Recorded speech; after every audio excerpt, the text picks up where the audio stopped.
ഈ ബുക്കിലൊരു കഥയുണ്ട്. ആ കഥയിലെ പെണ്ണിൻ്റെ പേര് മേരി. ഇത് വേറൊരു ബുക്ക്. ഈ കഥയിലുണ്ട് വേറൊരു കഥ, അതിലുണ്ടൊരു മേരി. പ്രശ്നം ഇതൊന്നുമല്ല, പരീക്ഷ സമയം ഇതെല്ലാം കൂടെ പഠിച്ച് ഇതിലെ മേരി എടുത്ത് അവിടെയും അതിലെ മേരി എടുത്ത് ഇവിടെ എഴുതിയേക്കും. കഥ മൊത്തത്തിൽ മാറുകയും ചെയ്യും, കയ്യിൽ നിന്ന് പോവുകയും ചെയ്യും. Welcome to the part 2 of തെറ്റിദ്ധാരണാസ് അബൌട്ട് ഇംഗ്ലീഷ് ലിറ്ററേച്ചർ.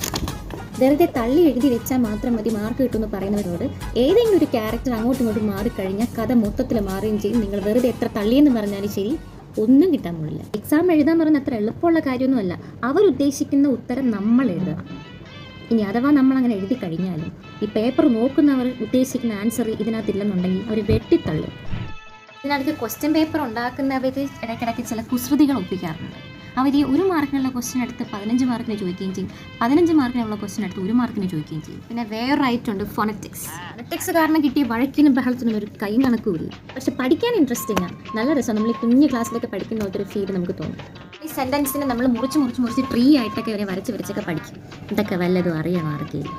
ഇങ്ങോട്ട് അമേരിക്കൻ ലിറ്ററേച്ചർ, ബ്രിട്ടീഷ് ലിറ്ററേച്ചർ, അങ്ങനെ പലതും തുരുതുരാന്ന് നിങ്ങൾക്ക് പഠിക്കാൻ വേണ്ടി വരും. പോരാഞ്ഞിട്ട് we have Indian literature also.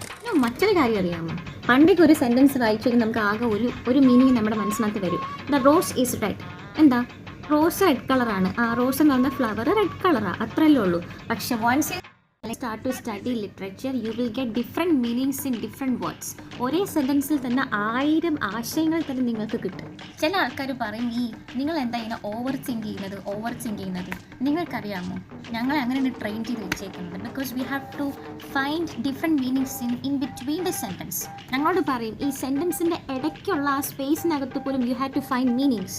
ഞങ്ങൾക്ക് എക്സാമിന് വരുന്ന ചോദ്യങ്ങളൊക്കെ കേൾക്കണം. The rose is red. ഇവിടെ കവി റോസ് എന്ന് ഉദ്ദേശിക്കുന്നത് എന്തിനെയാണ്? റോസ് എന്ന പുഷ്പത്തെയാണോ, റോസ് എന്ന നിറത്തിനെയാണോ, അല്ലെങ്കിൽ റോസ് എന്ന് ഉദ്ദേശിക്കുന്നത് പുള്ളിക്കാരൻ്റെ എക്സ് ലവറിനെയാണോ? ഇതൊക്കെയാണ്. 6th സെമസ്റ്റർ ഒക്കെ ആകുമ്പോഴത്തേക്ക് ഒരു പ്രോജക്റ്റ് അങ്ങോട്ട് വരും മോനെ. ആ പ്രോജക്റ്റ് ഒന്ന് അക്സെപ്റ്റ് ചെയ്ത് കിട്ടാൻ വേണ്ടിയിട്ട് എത്ര പ്രാവശ്യം കയറി ഇറങ്ങാമെന്ന് അറിയാമോ? ഇതിനിടയ്ക്ക് 100 വെട്ട്, 100 തിരുത്ത്, അമ്മേ കുറേ ബാക്ക്ഗ്രൗണ്ട് സ്റ്റഡീസ് ഒക്കെ വരും. അതൊക്കെ പഠിച്ച് കഴിയുമ്പോഴല്ലോ കിളിപ്പോ. ചുരുക്കി പറഞ്ഞാൽ ഇതൊന്നും നിങ്ങൾക്ക് അങ്ങനെ ഈസി ആയിട്ട് പഠിക്കാൻ പറ്റത്തില്ല. You have to work. ഏത് സബ്ജക്റ്റ് ആണെങ്കിലും നിങ്ങൾ വർക്ക് ചെയ്തേ പറ്റുള്ളൂ. You have to put some effort in that. അല്ലെങ്കിൽ നിങ്ങൾ അതിന് വേണ്ടിയിട്ട് നല്ല രീതിക്ക് എന്തെങ്കിലും എഫേർട്ട് ഇടാണ്ട് നിങ്ങൾക്ക് ഏത് സബ്ജക്റ്റ് ആണെങ്കിലും ശരി, ഇനിയിപ്പം എത്ര എളുപ്പമുള്ള കാര്യമാണെന്ന് പറഞ്ഞാലും ശരി, വർക്ക് ചെയ്തേ പറ്റൂ. അല്ലാതെ ഈ ആൾക്കാർ പറയുന്ന പോലെ എളുപ്പത്തിന് മാർക്ക് കിട്ടും, എളുപ്പം ജയിക്കണമെന്ന് വിശ്വസിച്ച് ആരും ഇരിക്കരുത്.